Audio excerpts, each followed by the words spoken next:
Hello SpaceX fans, we are back with another video for you to quench your thirst for all things space. So buckle right in, because we are going on a flight to the stars. But before we move on, make sure to press the subscribe button, and do not forget to hit the bell icon to never miss out on any of our latest space niche videos. In this video, we will be bringing you up to date with the recent developments in the crazy world of SpaceX. Earlier this week, the Russian military started testing an anti-satellite weapon that left a cloud of debris in the orbit.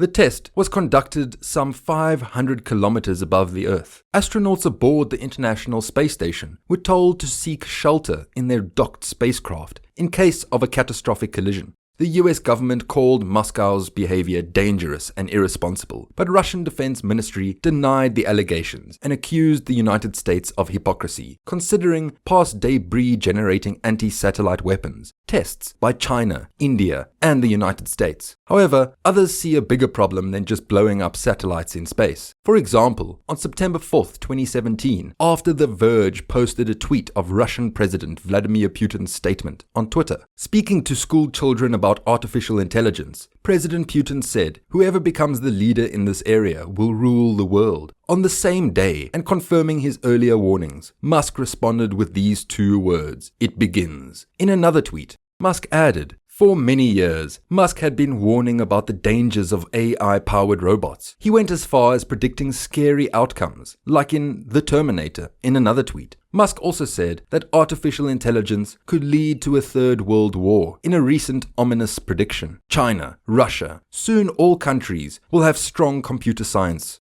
Competition for AI superiority at national level most likely will be the cause of World War III, in my opinion, Musk tweeted. Hashing out his thoughts in public, Musk clarified that he was not just concerned about the prospect of a world leader starting the war, but also an overcautious AI deciding that a preemptive strike is the most probable path to victory. He's less worried about North Korea's increasingly bold nuclear ambitions, arguing that the result for Pyongyang, if they launched a nuclear missile, would be suicide, and that it doesn't have any entanglements that would lead to a world war, even if it did. His view is that AI is vastly more risky than the Kim Jong-un-led country. Musk's fear of AI warfare has been a driving force in his previous public statements for a long time. He was one of the more 100 signatories calling for a UN-led ban of lethal autonomous weapons. Once developed, lethal autonomous weapons will permit armed conflict to be fought at a scale greater than ever, and at timescales faster than humans can comprehend, the letter read. These can be weapons of terror, weapons that terrorists use against innocent populations, and weapons hacked to behave in undesirable ways. We do not have long to act. Once this Pandora's box is open, it will be hard to close.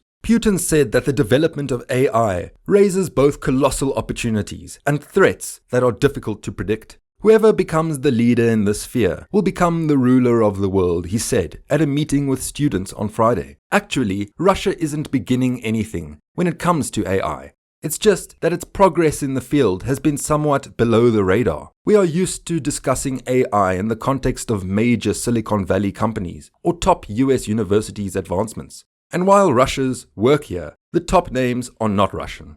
The United States is generally considered to be the nation leading the charge towards AI currently, with tech giants like Google and Microsoft pouring large amounts of cash into research and development projects. Musk said there are possibilities that war could be automated.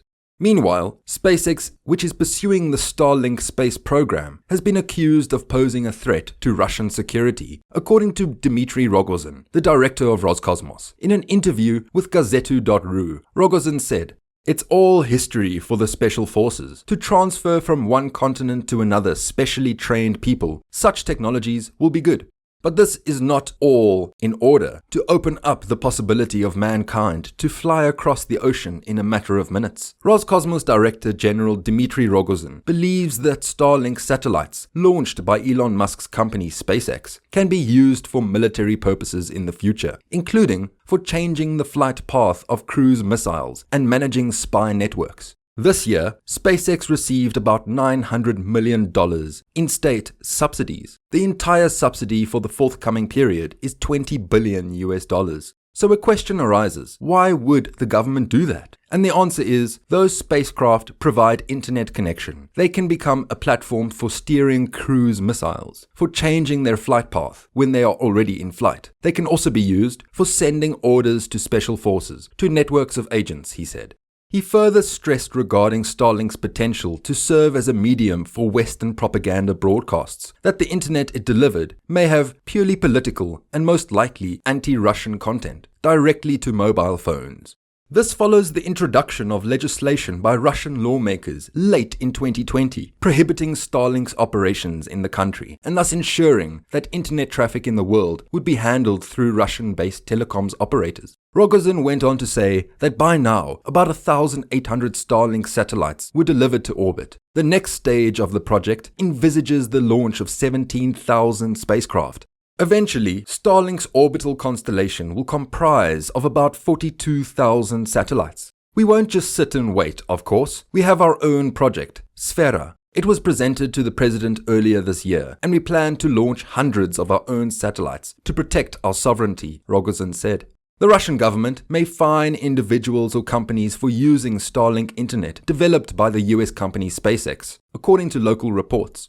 The new law, proposed by Russia's legislative body, State Duma, seeks to prevent citizens accessing the internet via one of Musk's hundreds of satellites. Ordinarily, users could be charged between 10,000 and 30,000 rubles, whereas legal entities might have to pay up to 1 million rubles if they use the Western satellite service, according to Popular Mechanics. In response to the local reports, Musk tweeted, "We're just trying to get people to Mars. Help would be greatly appreciated."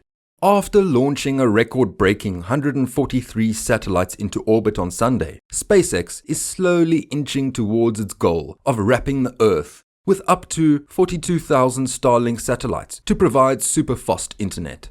So far, the space company has blasted 944 working satellites into space with the help of its Falcon 9 reusable rockets. This takeover of the skies poses a threat to authoritarian regimes, such as Russia. John Byrne, a service director specializing in telecom technology at Global Data, said it's hard for Russia to penalize the internet provider, but it's easier to fine, or at least threaten to fine, your own citizens. With this, we have come to the end of our video. Congrats on having such a great attention span. Let us know how excited you are about the new ventures of SpaceX down in the comments below. Thank you for watching. I hope you've enjoyed. Make sure to like and subscribe for similar content. Until we meet next time.